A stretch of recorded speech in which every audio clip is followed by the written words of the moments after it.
Je passe la parole maintenant à Madame Colombe-Brossel pour le groupe Paris en commun également. Merci beaucoup, Madame la maire. Il y aura donc eu plusieurs désinscriptions.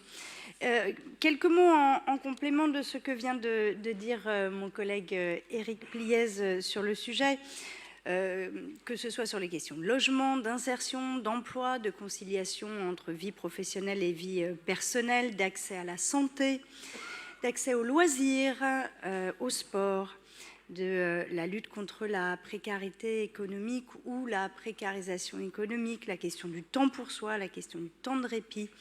Tout ceci, ce sont les sujets qui ont émergé au cours de la concertation qui a été menée sous l'égide de Joanne Coissy pour la ville de Paris et avec des familles monoparentales.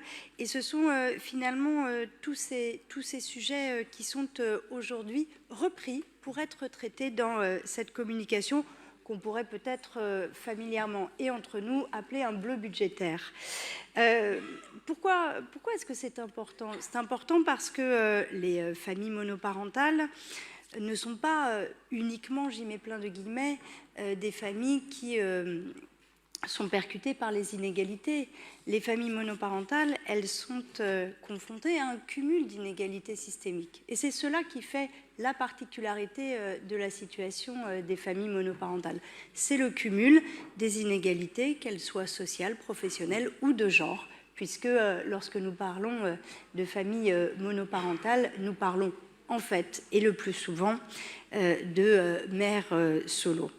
Et lorsque 30% des familles à Paris sont des familles monoparentales, c'est plus que dans le reste de la France, lorsque dans un certain nombre de quartiers populaires, et Éric Pliez y faisait à l'instant allusion, il y a 50, voire 60% de familles qui sont des familles monoparentales, alors nous avons un devoir et une responsabilité de travailler à lutter contre ces inégalités que je décrivais précédemment.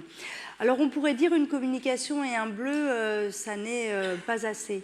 Eh bien pour ma part, je suis tout à fait persuadée, et j'en remercie vraiment l'exécutif, que c'est le premier pas qui était nécessaire. Parce que si l'on veut lutter contre les cumuls d'inégalités, alors il faut reconnaître les familles monoparentales. Il y a plein de façons de reconnaître la situation de monoparentalité.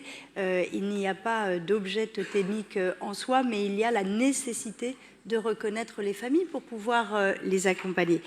Et reconnaître, c'est forcément passer par la connaissance des publics, et ce bleu budgétaire, cette communication, eh bien, c'est la première étape de la connaissance par la Ville de Paris de l'ensemble des dispositifs qui sont proposés et des services publics qui sont utilisés par les mères solos, les pères solos dans notre ville. Et puis, je termine de deux mots. Je pense que finalement, c'était la première étape la plus délicate, difficile, mais peut-être Joanne Coissy me démentira, parce que dans une ville où il y a déjà beaucoup de dispositifs qui sont à destination, qui sont utilisés par les familles monoparentales, finalement, emmener l'ensemble des directions de cette ville à repenser la question de ce que je fais, ce que je propose. Je me pose la question de savoir si c'est accessible aux familles monoparentales ou pas.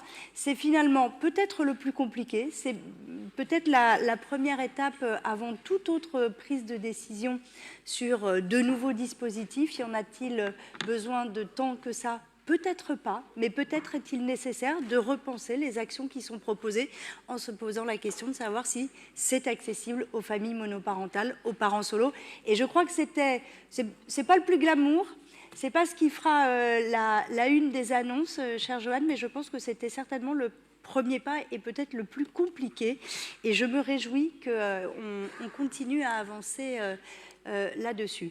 Et puis, je ne peux pas terminer sans évoquer d'un mot les questions budgétaires à l'Assemblée et au Sénat, parce que si la ville peut beaucoup, si les villes peuvent beaucoup, cela ne doit absolument pas exonérer le gouvernement d'une part de ses responsabilités pour accompagner les mères solo et lutter contre les inégalités. Je pense par exemple à la question de la fiscalité des pensions alimentaires qui a été adoptée à l'Assemblée. Il faudra se battre pour que ça reste dans le budget.